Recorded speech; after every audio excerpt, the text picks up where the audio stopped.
अस्सलाम नाज़रीन, आज हम एक स्पेसिफिक एपिसोड लेके आए हैं बजट के पॉइंट ऑफ व्यू से। एक बहुत बड़ा सेक्टर है पाकिस्तान में, real estate and construction sector. कभी सरकार उसको तोड़ती है, 3 सेक्टर में बनाती है, कभी जोड़ के फिर एक सेक्टर में बना देती है। उसे मुख्तलिफ किस्म की टैक्सेशन लेके आते हैं और काफ़ी हद तक सरकार उसमें इस इंडस्ट्री के लोगों को इंक्लूड नहीं करती। बड़ी मुश्किल से हमारा कोई बंदा इस कॉन्वर्सेशन में अगर इंक्लूड होता है तो उसके ओपिनियन सुने नहीं जाते। मार्केट में काफ़ी स्पेकुलेशन है कि रियल एस्टेट पर क्या टैक्सेशन होनी जिससे करोड़ों, लाखों नहीं करोड़ों लोगों की ज़िंदगी अफेक्ट होनी है। तो उसके लिए हमने रियल एस्टेट एनालिस्ट, एक्सपर्ट और हमारे दोस्त मोहम्मद एहसन मलिक साहब को लाया। भाईजान आने का शुक्रिया। तुसी बिल्कुल बहुत ही बिजी रहंदे नहीं कदी इधर कदी उधर। वो कोशिश करते हैं कि चले नहीं, ये जो आप कोशिश कर रहे हैं अमूमन तो ये होता है कि कोई स्पेसिफिक इंटरेस्ट हो किसी का तो वो एफर्ट कर रहा होता है, लेकिन बज़ाहिर मैं वेरीफाई और वाउच भी कर सकता हूँ कि अगर स्पेसिफिक इंटरेस्ट नहीं है, ओवरऑल एक इंडस्ट्री का इंटरेस्ट है। नंबर 1 तासुर इस वक्त गवर्नमेंट का ये है कि जो नून लीग जो है वो real estate construction industry friendly नहीं है। इसमें कोई शक नहीं है, कोई दो राय नहीं है। अच्छा, हाँ, इसके बावजूद आप फिर भी अभी जा के कैंपेन कर रहे हैं कि जो बजट में रिलीफ्स बनाए गए हैं वो वर्थ फाइल हैं। मैं ये समझता हूँ कि गिवन सर्कमस्टांसेस और एज कंपेयर टू पिछले 3 सालों में जो बजट आया उससे कंपेयर करें तो ये बजट में रिलीफ लिया गया, छीना गया, कन्विंस किया गया, आप इसको जो मर्जी नाम दे दें, ठीक है। और मैं समझता हूँ कि थोड़ी सी विन विन सिचुएशन बनी है 3 सालों के बाद। तो लोगों को भी नजर आना चाहिए कि रियल एस्टेट उम्मीद है कि बेहतर परफॉर्म करेगी।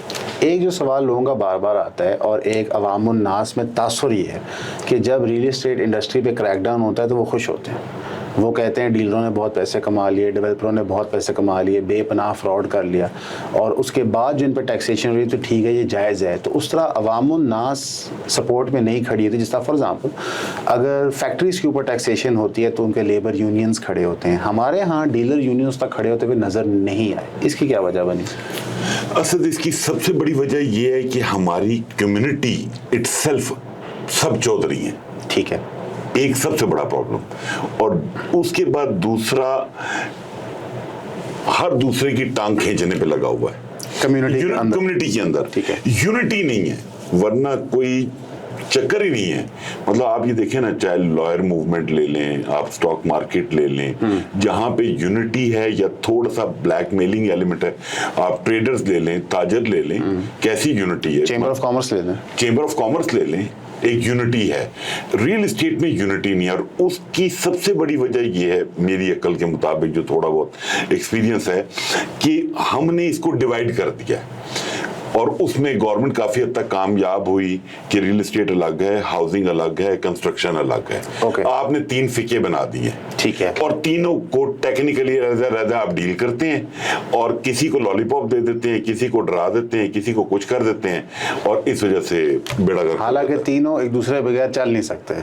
नहीं, तीनों नहीं, आप ये कहें कि रियल एस्टेट के बाकी दोनों सेक्टर जो है मरहूने मिन्नत हैं। अगर तो आप हवा में कंस्ट्रक्शन कर लेंगे, हवा में हाउसिंग खड़ी कर लें तो ठीक है, रियल एस्टेट माइनस हो गई, कोई इशू नहीं, ठीक है। या गवर्नमेंट आज ये बैन लगा दे कि कोई डेवलपर बिल्डर कुछ नहीं बनाएगा, हम बना के देंगे, ठीक, गुड एनफ, आप बिल्कुल सरकार कॉन्ट्रैक्ट्स देगी, सरकार कॉन्ट्रैक्ट्स देगी, सड़क के देती है, जैसे सड़क के देती है, जैसे पीआईए चला रही है, जैसे पाकिस्तान स्टील चला रही है, तो इसका भी एक बड़ा गर्क हो जाएगा। ठीक है, आपको ये लगता है कि रियल एस्टेट सेक्टर के अंदर बहुत सारे प्लेयर्स बहुत बड़े हो गए, बहुत ताकतवर हो गए, उन्होंने बहुत पैसे कमा लिए हैं, और उसको देखते हुए सरकार को लगता है कि मोटी सामी हाथ डालो, लेकिन जब हम ओवरऑल इंडस्ट्री देखते हैं तो हमारा जो एवरेज डीलर है वो बेचारा इतना वेल ऑफ नहीं होता।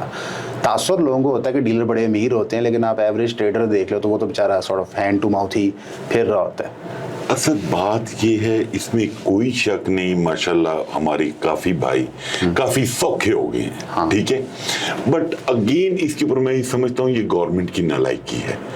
वो जो सौखे हुए हैं वो कोई आसान तरीके से नहीं हुए, उसमें मैं समझता हूँ 2 नंबरी बहुत ज्यादा है। मतलब आपके पास लैंड थी 100 कनाल, आपने 5000 फाइल बेच दी, अब आप इसको कारोबार कहें, 2 नंबरी कहें, हुकूमत की मिली भगत कहें, क्योंकि मैं ये बिल्कुल मानने को तैयार नहीं हूँ कि गवर्नमेंट कि महकमों की नाक के नीचे बैठ के आप 5,000 फाइल बेचें और FBR कहे मुझे नहीं पता, ADCR मुतलका कहे मुझे नहीं पता, एंटी करप्शन वाला कहे मुझे नहीं पता, FIA वाला कहे मुझे तो बिल्कुल ही नहीं पता, साइबर को जो डील कर रहे हैं, क्योंकि चीजें तो सोशल मीडिया पे बिक रही हैं ऐसे ही। और उसके बाद ये सब जिंदा हो जाते हैं जब वो डेवलपर या बिल्डर पैसे लेके बाहर भाग जाता है, जब नैब में FIA में दरखास्तें जाती हैं तो फिर ये अपना काम शुरू कर देते हैं। यानी कि एक डिले जरूर है गवर्नमेंट की तरफ से, और एक मिली भगत स्कीम के तहत ये कुछ लोग बहुत बड़े हो गए हैं। अब यही कुछ लोग जो बड़े हो गए हैं, आप अस्यूम करते हैं हमने बाकी इंडस्ट्री में देना है कि ये छतर छाया में पूरी इंडस्ट्री को रखेंगे,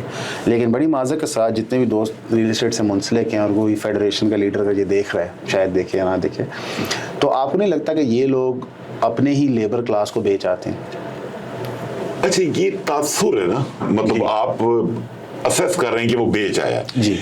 ये बिल्कुल वैसी है जैसे क्रिकेट का मैच और होता है ग्राउंड में और आप कहते हैं यार ये इस बॉल पे तो बाउंड्री से बाहर जाना चाहिए था, क्योंकि आप ग्राउंड में नहीं खड़े, आप स्टेडियम में बाहर बैठे हुए हैं। जब आप गवर्नमेंट के साथ नेगोशिएशंस में बैठते हैं तो आपको पता चलता है कैसे गिव एंड टेक है, क्या बातचीत हो रही है।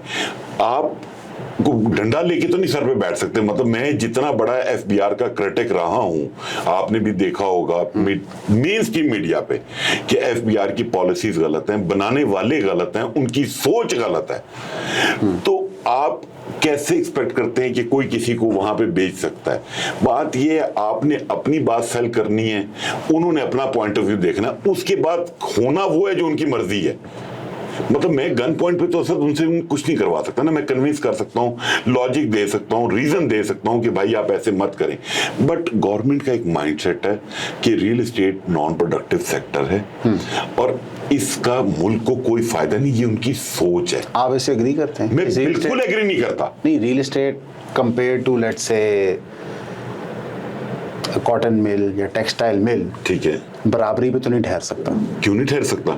आप एक काम करें, आप कोई एक अच्छा डेवलपर पकड़ लें, कोई एक अच्छा बिल्डर पकड़ लें, कोई एक अच्छे लोग हैं ना, ये तो नहीं है। आप उसकी फिजिबिलिटी देख लें कि उसने कितनी एम्प्लॉयमेंट क्रिएट की, उसने कितना इंफ्रास्ट्रक्चर डेवलप किया और क्या कैपिटल इन्वेस्ट किया उसमें, और एक कॉटन मिल स्टील मिल वाले का इंफ्रास्ट्रक्चर देख लें, उसकी एम्प्लॉयमेंट देख लें, आप मैच कर लें फिगर। हमारा प्रॉब्लम ये है कि हमारे लोगों को ना शौक है फ्रंट पे आने का और ना वो आना चाहते हैं कि हमारे ऊपर नजर ना पड़े। ओके। और अगर ये कंपैरिजन आप मुझे बताएं ना, कौन सा मीडिया हाउस है जो इकोनॉमी पे इस तरह बात करता है? कोई भी नहीं।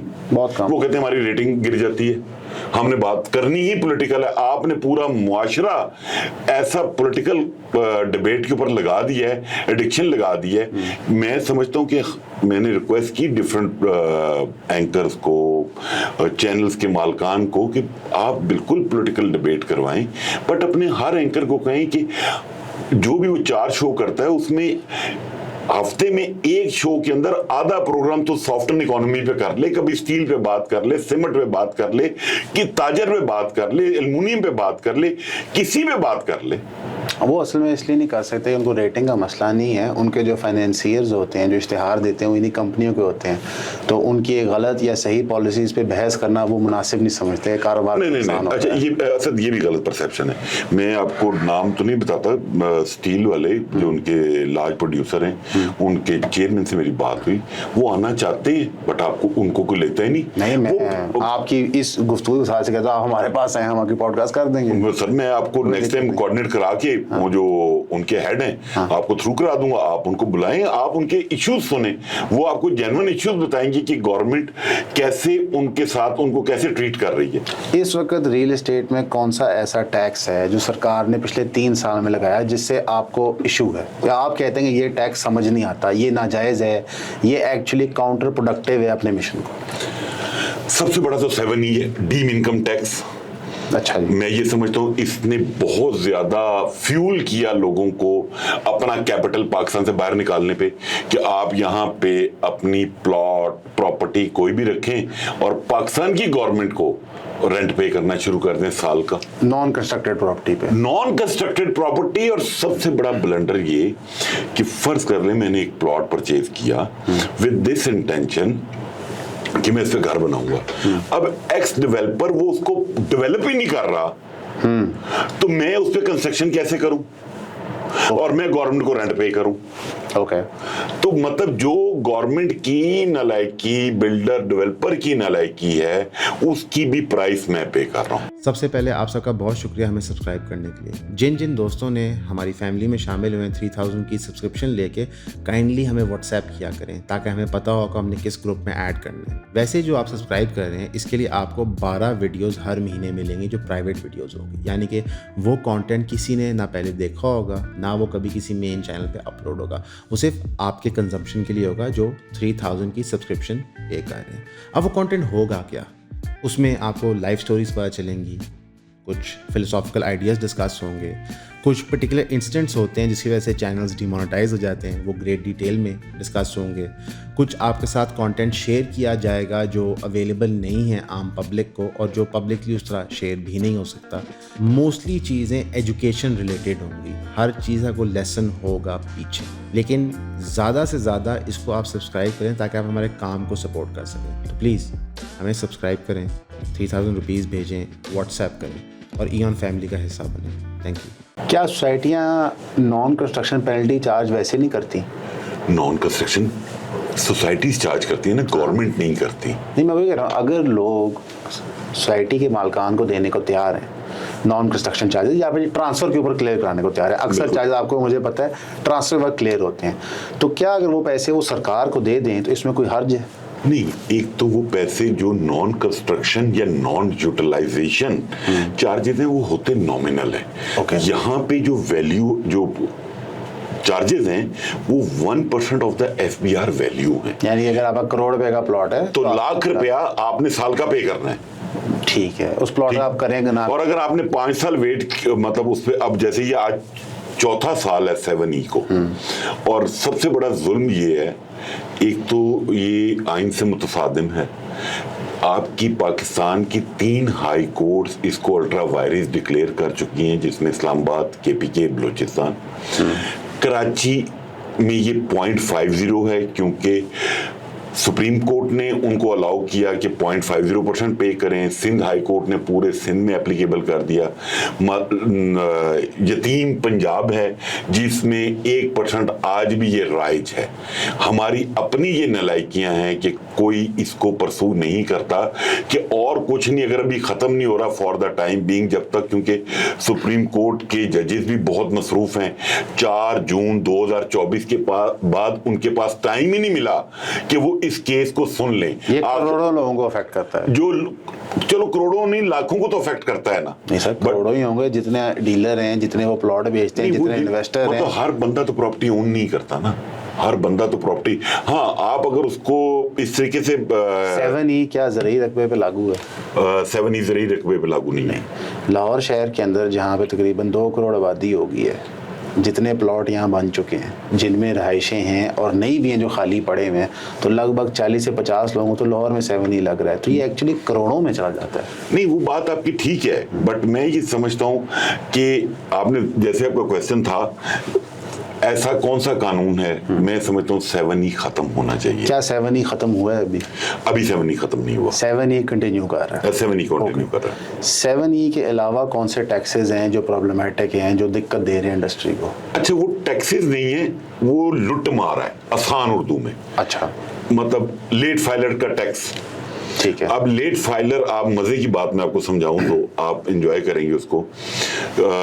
लेट फाइलर का कॉन्सेप्ट ये है कि आपने अपनी टैक्स रिटर्न फाइल नहीं की टाइम पे, जैसे आप बिजली का बिल जमा नहीं कराते, गैस का बिल सरचार्ज लग जाता है, सरचार्ज लग जाता है, तो उन्होंने एक जुर्माना लगा दिया कि जो लेट फाइल रिटर्न करेगा वो डबल टैक्स पे करेगा ऑलमोस्ट। यानी अगर आपका लाख बनता है आप तकरीबन 2 आप देंगे। ठीक है। पर उसके साथ इन्होंने जो ड्रामेबाजी शुरू की हुई है ना, वो ड्रामेबाजी ये शुरू की हुई है, आपकी मिसेज या मेरी missus, she is a housewife, अगर वो आज टैक्स रिटर्न फाइल करने चली जाए ड्यू टू एनी रीजन, कोई फैमिली कंपल्शन, कोई प्रॉपर्टी इनहेरिट की ट्रांसफर हो रही है, तो आप अपनी मिसेज को फाइलर बनाना चाह रहे हैं, तो वो आज डे फर्स्ट, पहले दिन से she will be considered as late filer. क्यों? मतलब उसका क्या कसूर है? यानी कि आप डिसइंसेंटिवाइज कर रहे हैं कोई टैक्स फाइलर बने ही।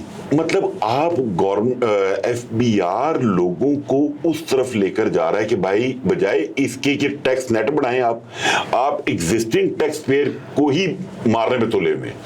मतलब आप लोगों को रोक रहे हैं कि भाई आपने नहीं आना टैक्स नेट में, आएंगे तो आप डबल प्राइस पे करेंगे। ओके। मतलब एक और मजे की आपको एग्जांपल देता हूँ। यूजुअली 30 सितंबर लास्ट डेट होती है कभी भी टैक्स रिटर्न फाइल करने की, शायद 15 दिन बढ़ जाए, 30 अक्टूबर डेडलाइन हो जाएगी।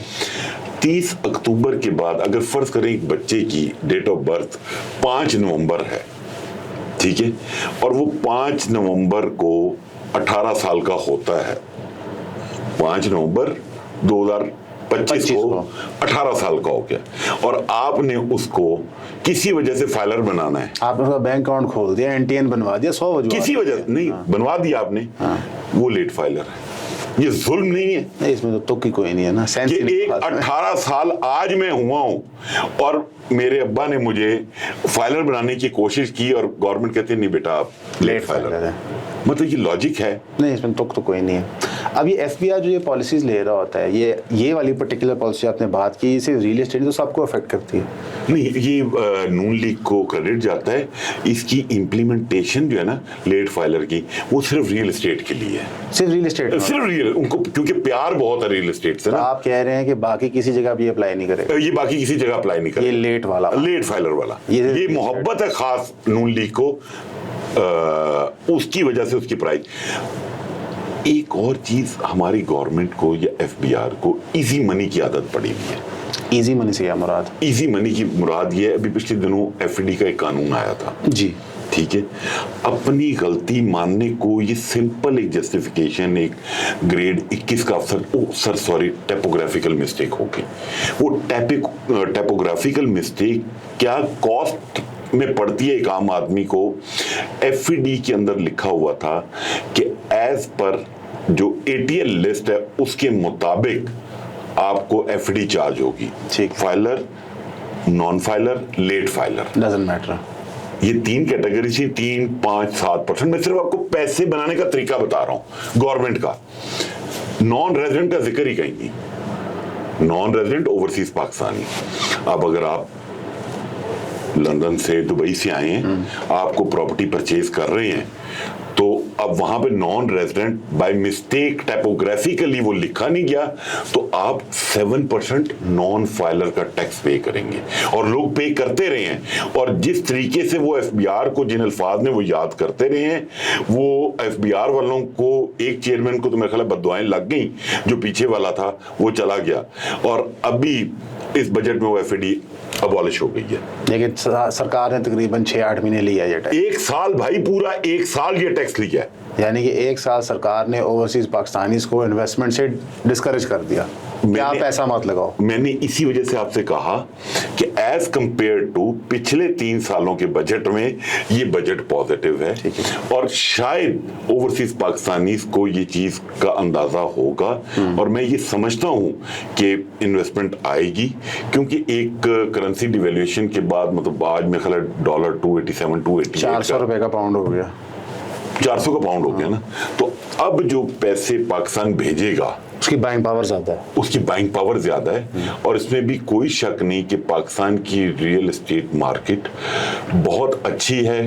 कुछ नालायकों की वजह से ये तबाह हो गई थी, बट इस बजट के बाद मुझे लगता है चीजें पॉजिटिव वे में जाएंगी। थोड़ा सा ये बताएं कि जो टास्क फोर्स बनी, जब रियल एस्टेट के टैक्स लगे, इनिशली शोर मचा, आपने देखा कि 500, 100,000 की टोली में एहतजाज भी हुए। जब टास्क फोर्स बनी तो सच्ची बात है, टास्क फोर्स को कितनी एक्चुअल रसाई थी सरकार तक?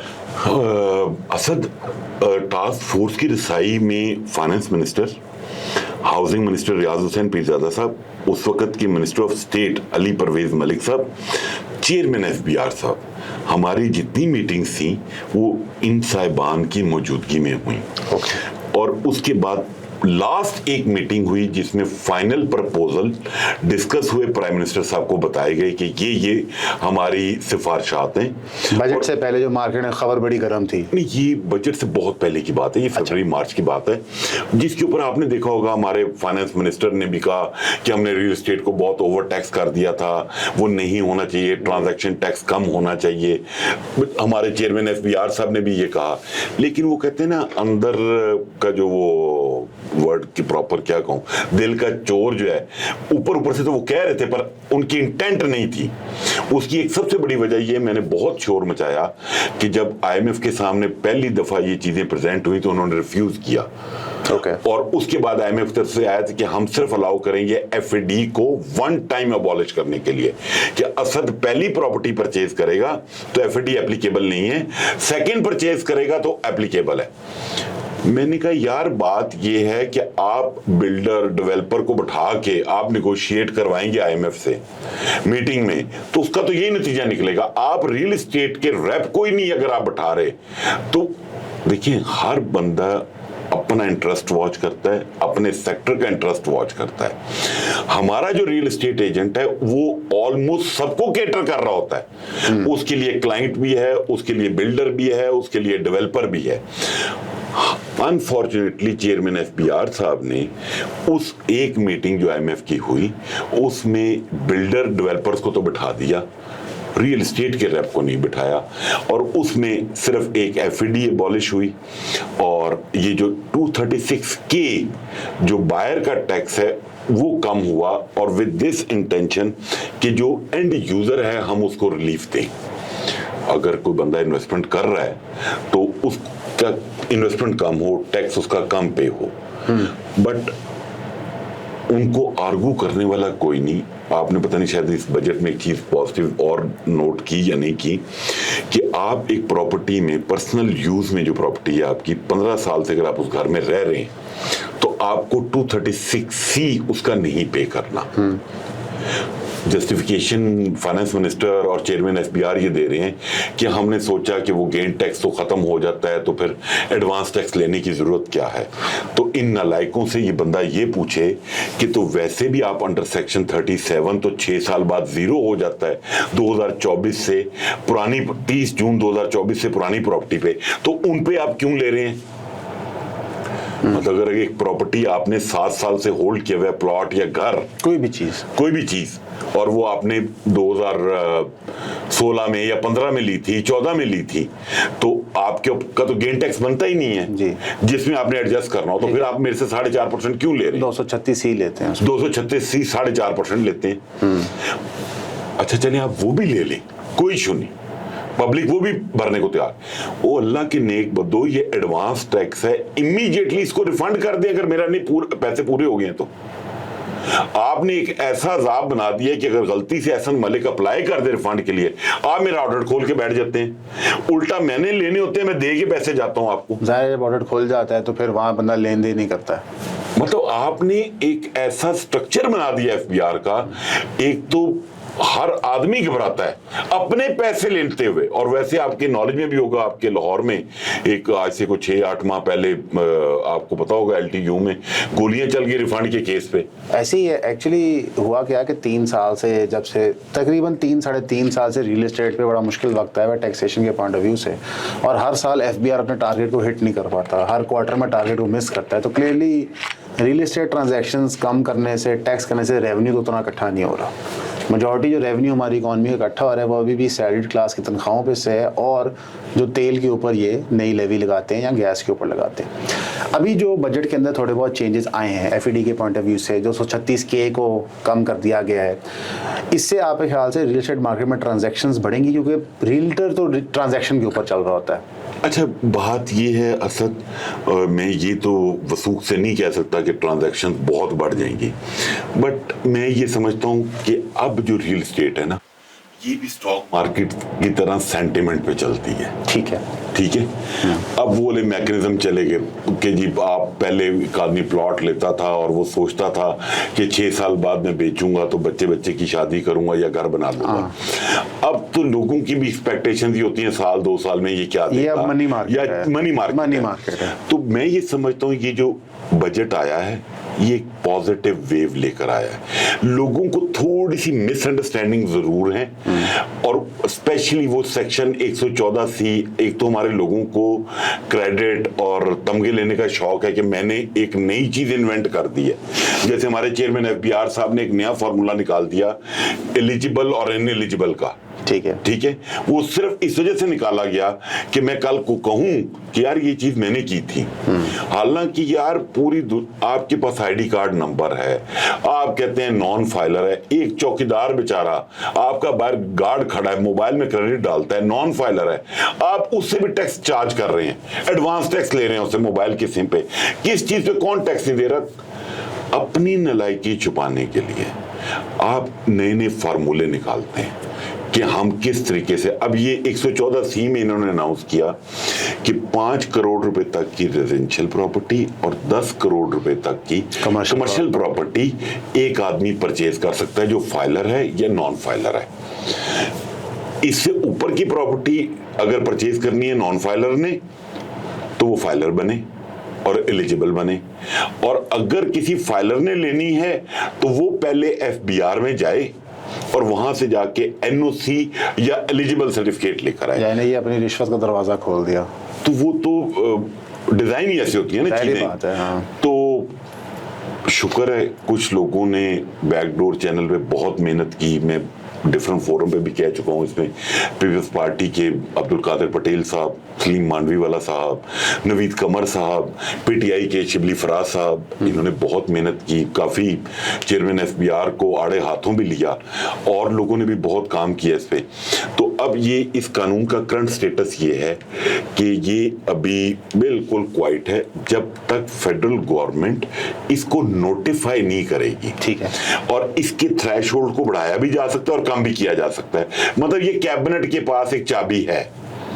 मुझे अपेरेंटली ये लगता है ये बिल्कुल वैसे ही कानून है जैसे शाहिद खाकान अब्बासी साहब जब प्राइम मिनिस्टर थे तो उन्होंने कानून बनाया था कि आप जिस भी वैल्यू पे प्रॉपर्टी शो करेंगे कि आपने परचेज की है या सेलर बताएगा कि मैं इतनी की बेच रहा हूं तो उसकी डबल प्राइस पे करके DG प्रॉपर्टी आपसे वो प्रॉपर्टी परचेज कर ले, ताकि लोग मिस डिक्लेरेशन ना करें। तो वो कानून आज भी एग्जिस्ट कर रहा है हमारी बुक्स में, बट आज तक DG प्रॉपर्टी नोटिफाई नहीं हो सका। नहीं, लेकिन वैसे इसका मतलब है कि कैबिनेट ने चाबी रखी हुई है कि जब चाहे चूड़ी टाइट कर सकते हैं। और नहीं, वो चूड़ी ही टाइट इस वजह से नहीं कर पाएंगे कि बात ये है कि ये लोग सड़कों पे आ जाएंगे। नहीं, लोग सड़कों पे नहीं आएंगे, ये हमारी कम्युनिटी सड़कों पे आने वाली नहीं है। अच्छा। ये गाड़ियों से नहीं उतरती, इनको माँ बाप की दुआ शाला ततीवा ना लगे तो क्रूजरों से नीचे नहीं आते।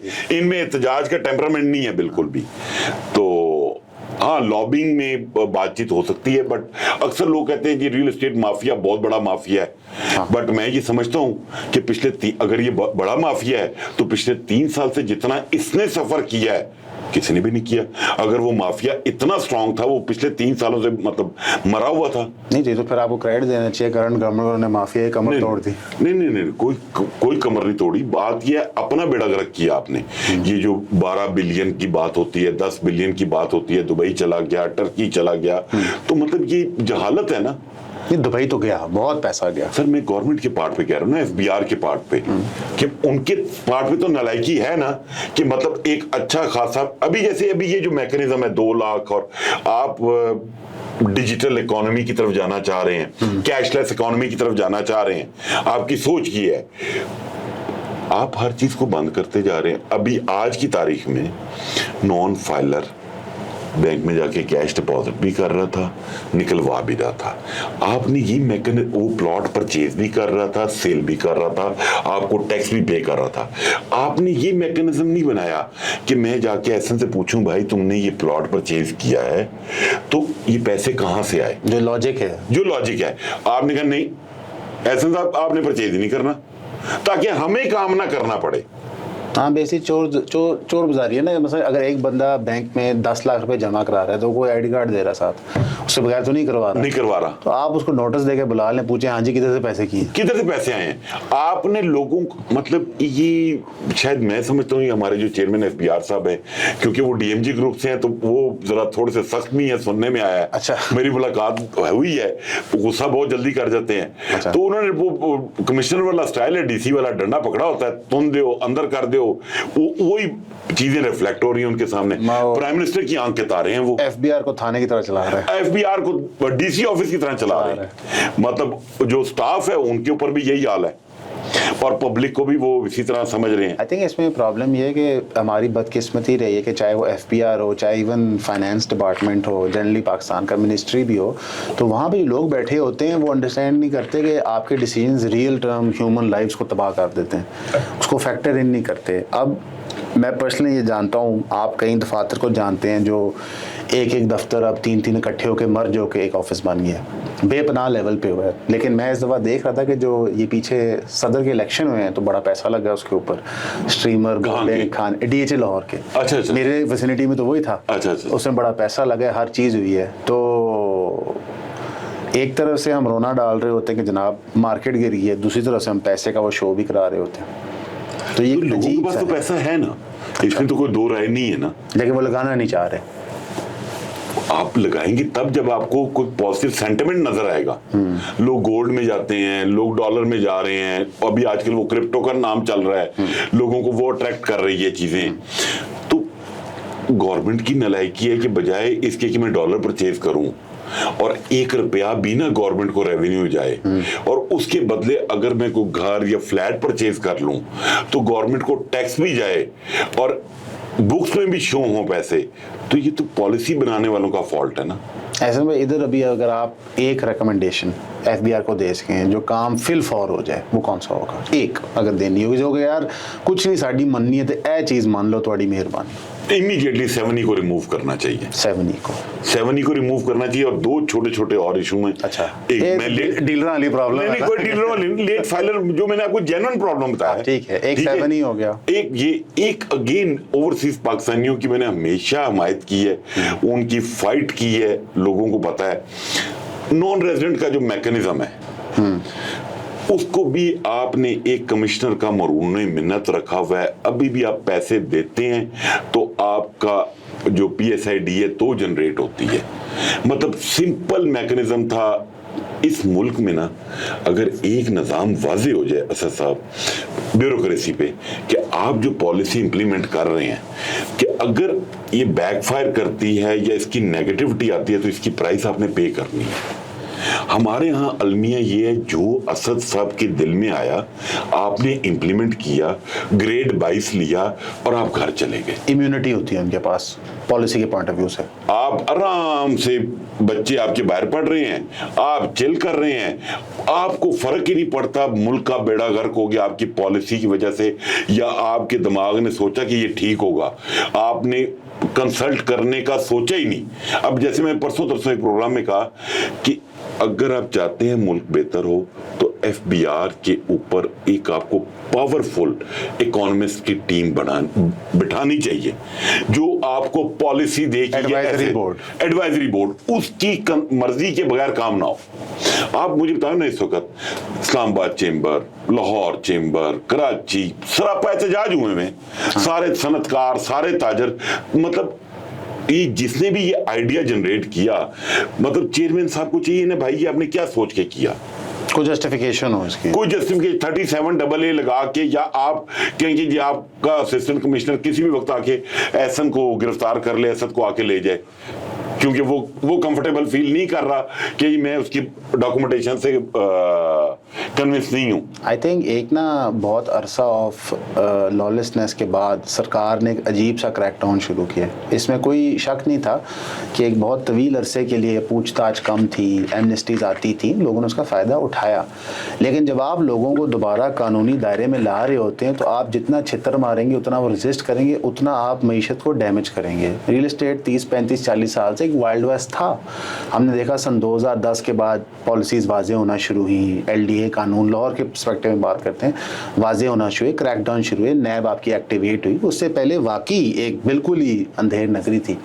तो आई थिंक जो एहसन भाई का मौक़िफ़ है वो हर एक ताजर का मौक़िफ़ है कि आपने जो करना है उसमें कम्युनिटी को शामिल रखें, ताकि वो आपको बता सकें कि एक इंडस्ट्री जो चल रही है, जो लाखों का रोज़गार का बायस है, वो एकदम से बंद ना हो जाए।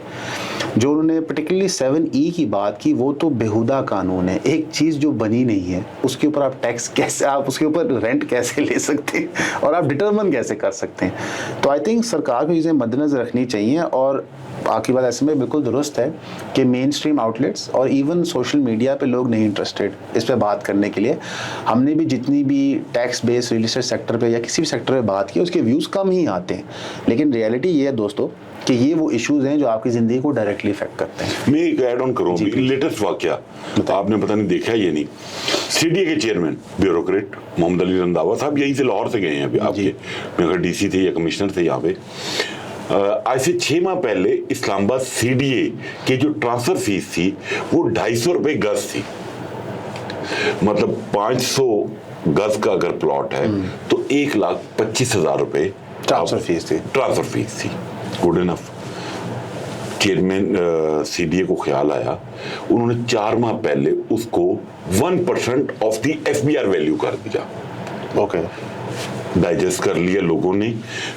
फर्ज कर लें उस प्लॉट की कीमत 7 करोड़ रुपए एफबीआर वैल्यू है, तो 7 लाख हो गया। मतलब कहाँ 1,25,000 से आप 7 लाख पे जम मार के चले गए 4 माह पहले। और अभी उन्होंने नोटिफाई किया है फ्रॉम 1 जुलाई वो 3% है।